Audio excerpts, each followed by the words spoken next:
Bienvenue dans Bavette Normande. Notre invité est François Boros, connu aussi sous le nom de Gullivan et surtout membre fondateur de Mes souliers sont rouges, comme on le voit sur ces images.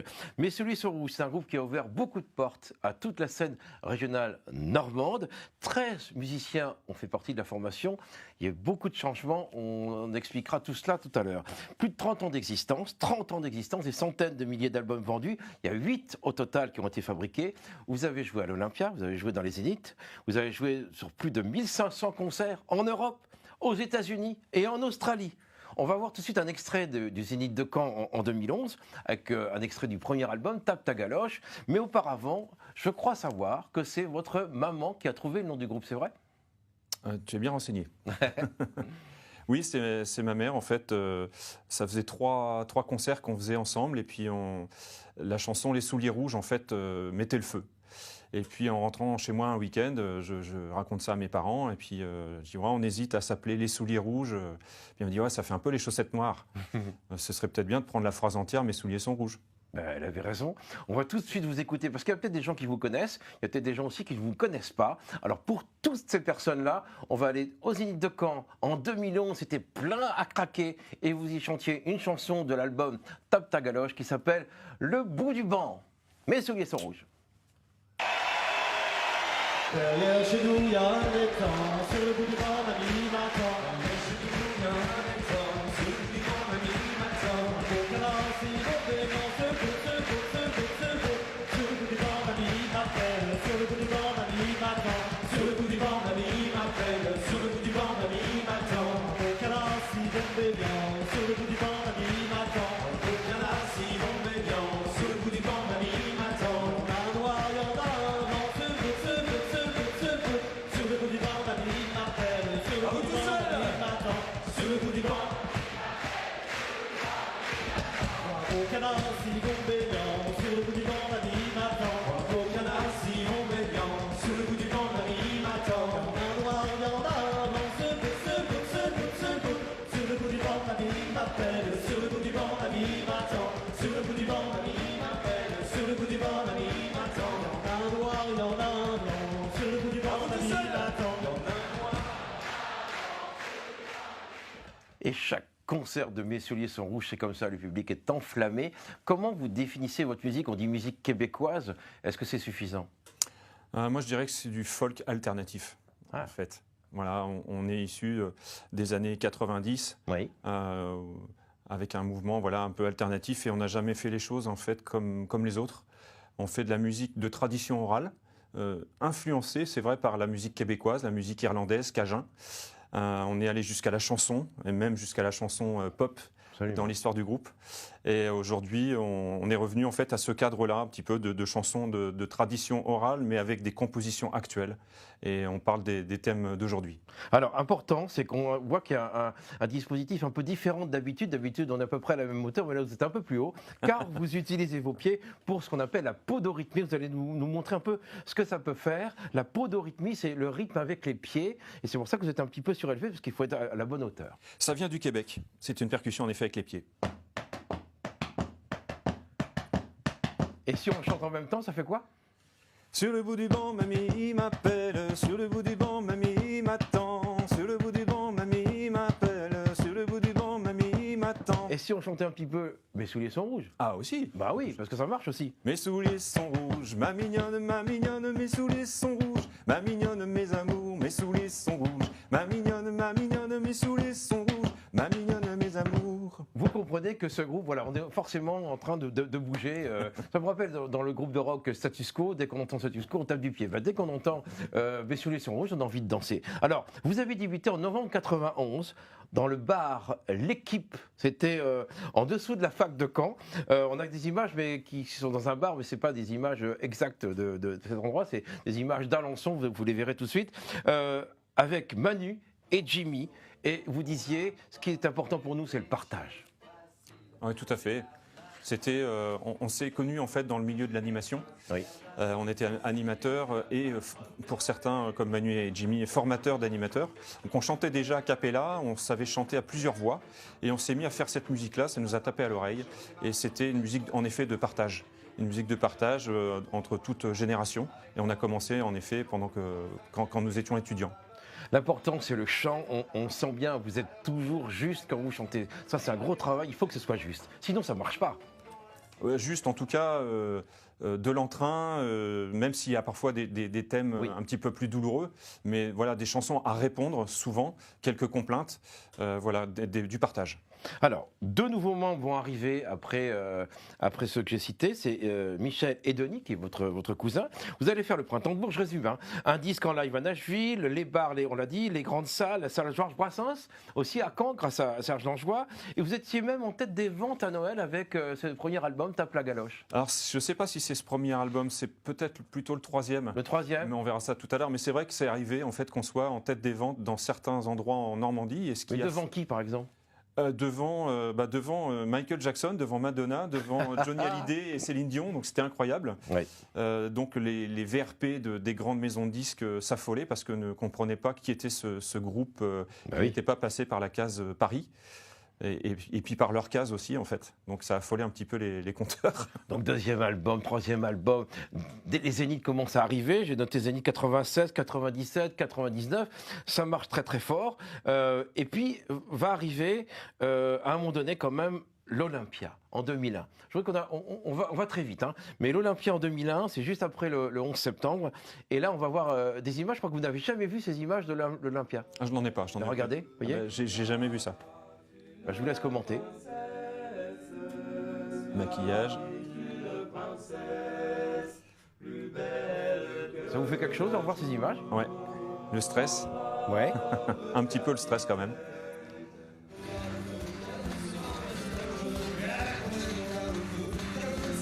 Wow. Cette chanson-là. J'avais oublié cette chanson. C'était un moment important l'Olympia. Oui, c'était important, mais voilà. Je sens que vous êtes curieux d'en regarder. Ouais, bah oui, parce que je n'ai pas vu ces images, je ne savais pas que ça existait. Donc je suis très surpris. Ah bah oui, grâce à France 3 qui était là. Ah, voilà. extra, bah, merci.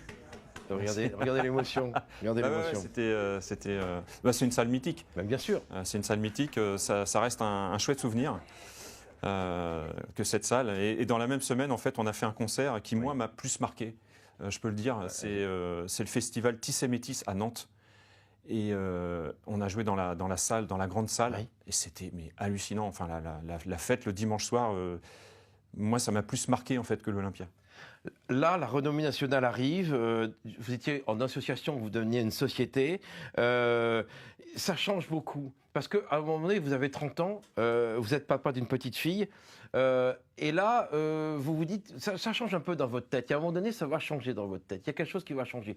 Tout se passe bien. Puis à un moment donné, c'est plus ça. Quand vous commencez à signer avec des grandes maisons de disques. On commence à signer en fait parce qu'on a des petits soucis financiers, oui. Puisqu'on est indépendant en fait, oui. Mais on ne sait pas gérer. Ça, on n'a pas appris à gérer. On est artiste, on n'est pas gestionnaire. On se fait conseiller, peut-être certainement un petit peu mal conseillé. On monte une entreprise, une société, et en fait, on se fait rattraper par le fisc parce que en fait, c'est une reconduction d'activité et pas une création d'activité. Voilà, puisqu'on avait fait le premier album sous l'association. Et du coup, on devait les impôts. Quand on crée une société, voilà, normalement, on ne devait pas d'impôts pendant 3 ans. Donc ça nous a coûté très cher tout ça. Et du coup, on a quelque part, on a trouvé une porte de sortie, c'est de signer. C'est de signer en fait chez Tréma, qui était le plus gros indépendant français à l'époque. Oui. Et forcément, quand on signe, il y a des contreparties. Voilà, ils ont mis 1,5 million sur la table de francs pour la communication et le marketing, chose que nous n'avions pas. Et forcément, ça a propulsé le groupe. Et il y a aussi des choses à défendre artistiquement. Et c'est là que ça devient plus compliqué, en effet. Vous vous sentez un peu en désaccord. Et vous allez quitter le groupe en 2005. Oui, sur le 5e album, en studio, je suis en désaccord artistique avec le groupe. On voit cette pochette du 5e album, je ne sais pas si on peut la voir, où il y a cette main qui voilà, comme si c'était un au revoir. Oui, il y a ça. Et puis la personne qui a fait la création chez Tréma, en fait, a mis une main un petit peu ouverte, comme si elle était, voilà, comme s'il y avait une plaie, en fait, quelque chose avec 5 doigts différents aussi. Et là, on avait du mal à se retrouver, à avoir une direction artistique, en tout cas, qui me convenait. qui n'était pas trop en lien, ça c'est mon ressenti, Oui. pas trop en lien avec ce que nous faisions depuis ces 10 ans déjà, Oui. plus de 10 ans.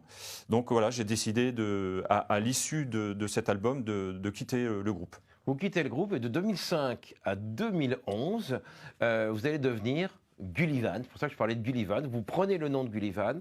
Vous allez faire aussi des spectacles pour enfants. Vous avez créé une boîte, je crois, qui s'appelle le Murmure du Son, c'est ça? C'est une compagnie en fait que nous avons ouais. créée avec mon ex-femme, tout à fait, qui s'appelle la compagnie Murmure du Son. Oui. Et on a commencé en fait à faire des spectacles pour les tout petits. En fait, c'est Oui. spécialisé pour les tout petits, 3-6 On voit mois. quelques images de Gullivan ici. Ah oui, avec Gwenola, exact. Ouais, c'était pour France 3 là, Et encore. voilà, donc juste avant de quitter les Souliers, il y avait déjà les spectacles pour les tout petits. Et puis donc j'ai démissionné de chez Universal en 2005 et Gullivan est arrivé sur les premières scènes l'été 2005. Et vous dites finalement, Universal, c'est un miroir aux alouettes pour nous. Miroir aux alouettes, en tout cas, c'est pas parce qu'on est chez Universal que ça va marcher. Alors que là, vous êtes heureux à faire Gullivan. Bien sûr. Vous êtes libre. Oui, tout à fait. Et on sent On d'ailleurs peut que... travailler avec Ouais. une maison de disques, on peut travailler avec une grosse maison de disques. Il faut Ouais. savoir où est-ce qu'on met les pieds et pourquoi on y va. D'accord. C'est ça qui est important. Si c'est une fin en soi, la chute peut être brutale.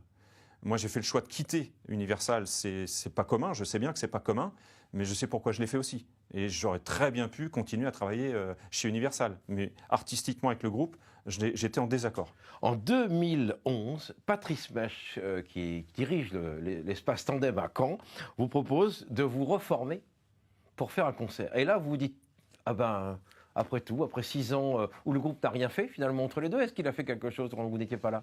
Le groupe a continué jusqu'en 2006. Ils ont sorti le 6e album, Une heure déjà. Voilà. Et ensuite, ils se sont arrêtés. Voilà. Et du coup, quand Patrice nous propose ça, nous Oui. les fondateurs, Oui. pour fêter les 10 ans de l'espace Tandem à Caen, Les fondateurs, c'est-à-dire, on les rappelle, vous, Jimmy et Manu. Manu, voilà. Et puis en sortant du restaurant, j'ai appelé Michel tout de suite en lui proposant. Et voilà, on a proposé à Denis qui n'a pas pu. parce qu'il faisait- Denis François, oui. il faisait un album. Donc voilà, c'est Jacques qui m'accompagnait avec Gullivan qui a pris la relève. On fait un concert, one shot. On dit oui. On dit oui, Ouais. tous les trois, on dit oui dans la petite brasserie à côté de Tandem. Et puis voilà, ça a donné ce qu'on a vu tout à l'heure, c'est-à-dire le Zénith complet. On bat le record de jauge, tout artiste confondu, international, national, sur notre Zénith à Caen. C'est une déclaration d'amour incroyable. À Et l'époque, ça- en 2011, parce que depuis ça. Ah a oui, été en battu. 2011. Voilà, c'était incroyable, cette déclaration d'amour. C'était fort en émotion. Alors justement, vous vous reformez, ça va mieux, de 2011 à 2016, 15 concerts par an. Oui. Bien sûr, Tranquillement. on va rester tranquille. Mais là, il n'y a pas d'album. Et c'est bien là le hic. Il y a un problème. Et selon vous, quel est le problème? Puisqu'il va y avoir un nouveau clash au bout de tout ça. Pourquoi il n'y a pas d'album? On essaie de travailler ensemble et on n'y arrive pas. Voilà, on commence à travailler sur les chansons issues du collectage normand qui a été collecté par l'association Lalour ces 20 dernières années. Et on n'arrive pas à avancer. D'accord. On n'arrive pas à avancer, donc on met fin à notre histoire. Et puis voilà. Et moi, je regrette d'avoir travaillé sur ces chansons-là et de ne pas arriver. Et du coup, je décide de reformer un groupe, Mes souliers sont rouges, et de travailler 2017. sur ce répertoire. En Voilà. 2017, oui. Exactement. Et vous allez represser les disques, mais à ce moment-là, il va y avoir quelque chose qui peut paraître aux yeux des autres comme une forme, alors je ne sais pas si le mot est trop fort, trahison. En tout cas, vous décidez de prendre le pouvoir parce que, en 2011, vous avez fait quelque chose. Est-ce que vous pouvez raconter ce que vous avez fait en 2011 et qui n'a pas plu, visiblement, aux autres membres du groupe? Alors, en 2011, quand nous avons fait le concert au Zénith, il faut savoir que le groupe était en lien avec Universal. Oui. Donc, on n'avait aucune idée de savoir si on avait le droit de faire ce concert. Donc, moi, j'ai appelé Universal.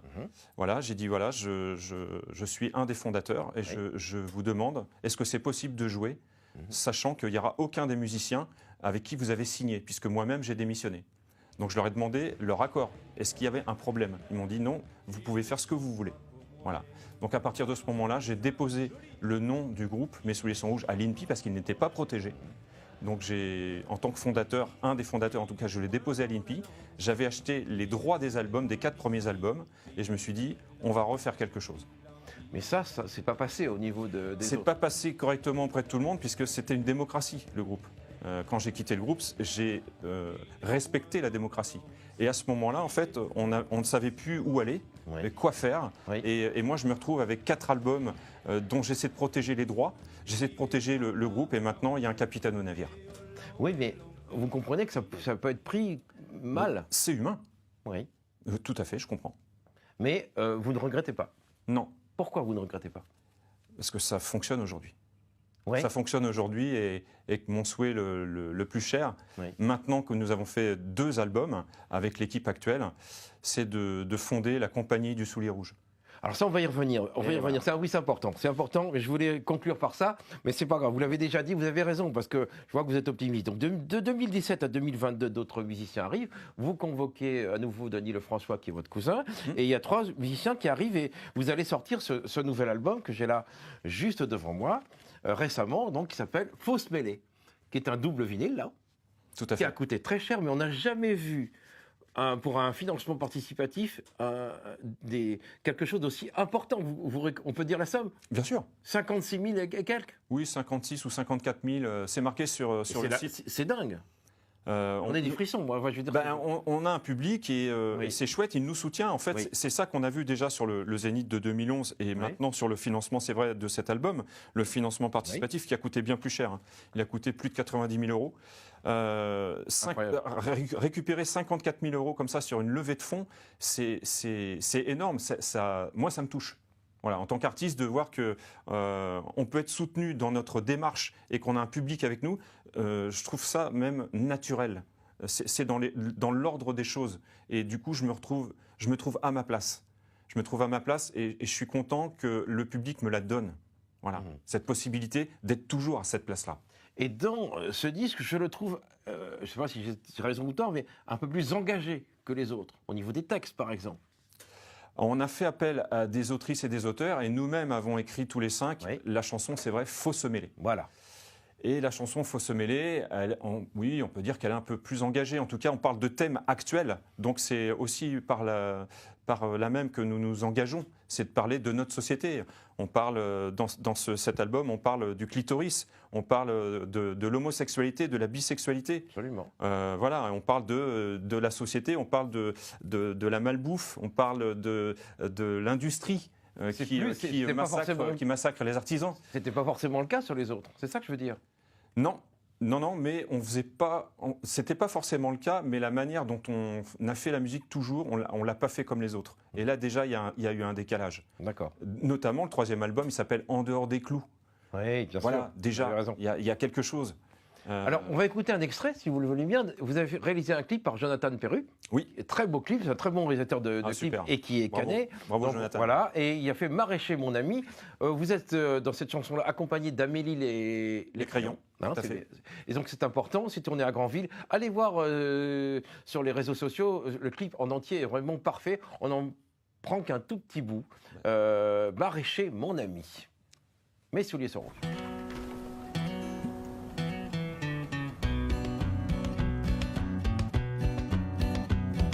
Maraîcher, mon ami, qu'as-tu fait dans ta vie? Maraîcher, mon ami, qu'as-tu fait dans ta vie? J'avais de bonnes terres, j'avais de bons outils, le temps s'en va. Mais on a tué les abeilles, plus rien n'arrête le soleil. J'ai quitté mes jardins, le temps s'en va, ne m'en reviendrai pas. Le temps s'en va, ne m'en reviendrai pas.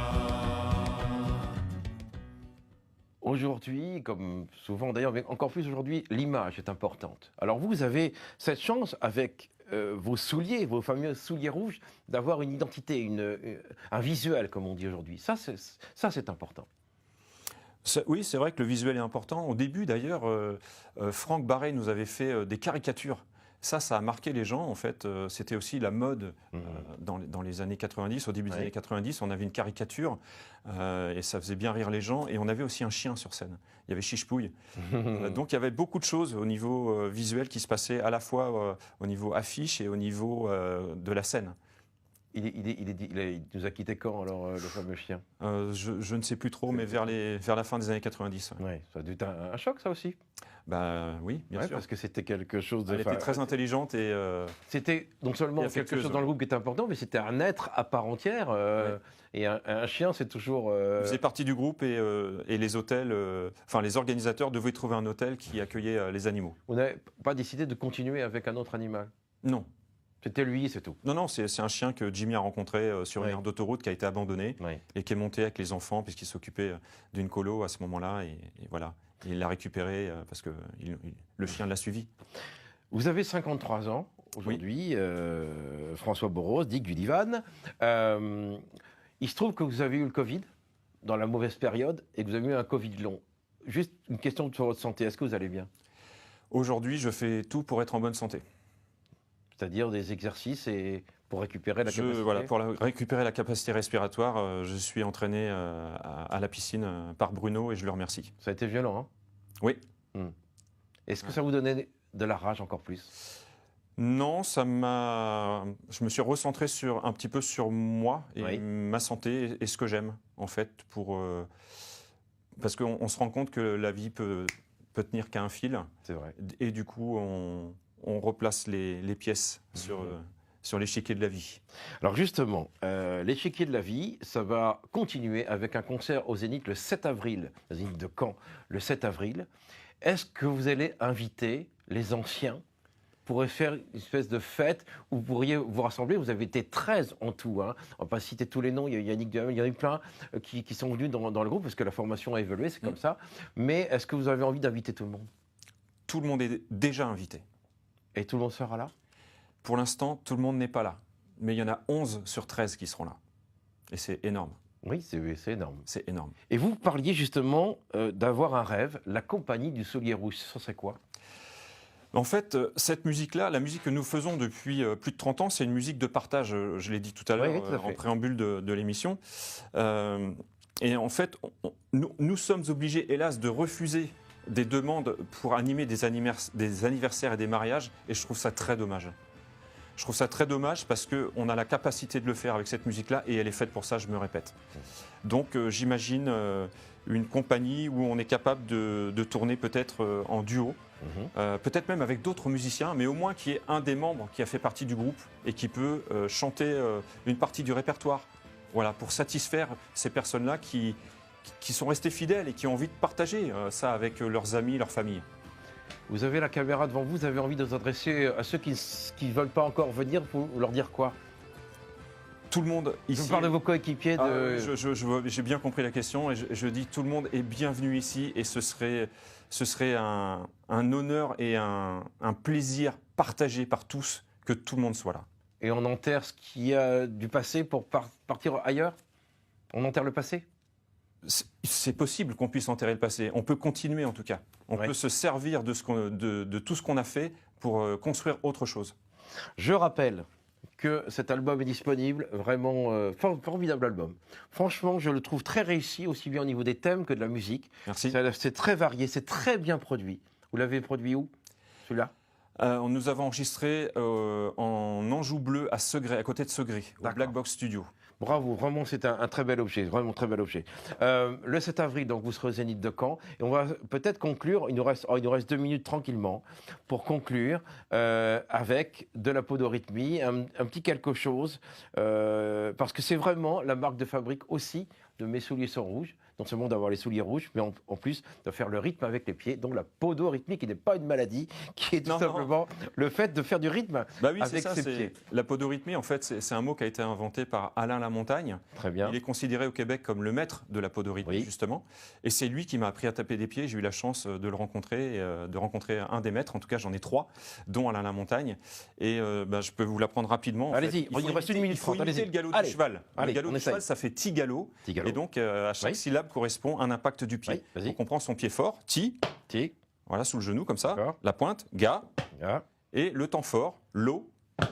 On enchaîne. On vient mettre son pied fort devant. Voilà, ça fait ti, ga, lo, ti, gallo, ti, gallo. Et on accélère, ti, gallo, croche de doux, ti, gallo, ti, gallo.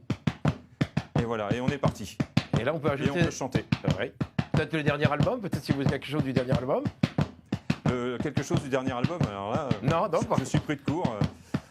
Ce que vous voulez. Il nous reste Je sais 40 pas, secondes. Sur l'eau, sur la rivière, sur le bord de la mer, sur l'eau, Notre invité était sur la rivière, Gullivan, sur membre le fondateur de Messieurs les Sons Rouges, le 7 avril au Zénith de Caen. Merci beaucoup François Boros, continuez, ça nous enchante. Le générique va partir, je remercie toute l'équipe qui m'a aidé à préparer cette émission, tous les techniciens en régie. C'est toujours un grand bonheur de faire cette émission qui s'appelle Bavette en Monde. Vous pouvez la retrouver d'ores et déjà sur les réseaux sociaux. Continuons en musique, ça fait du bien. Ça comptait dans la cour à Martin sur l'eau, sur la rivière, sur le bord de la mer, sur l'eau, sur la rivière, sur le bord du vaisseau, sur l'eau, sur la rivière, sur le bord de la mer, sur l'eau, sur la rivière, sur le bord du vaisseau. Martin a pris sa fourche, lui a cassé les reins. Martin a pris sa fourche, lui a cassé les reins.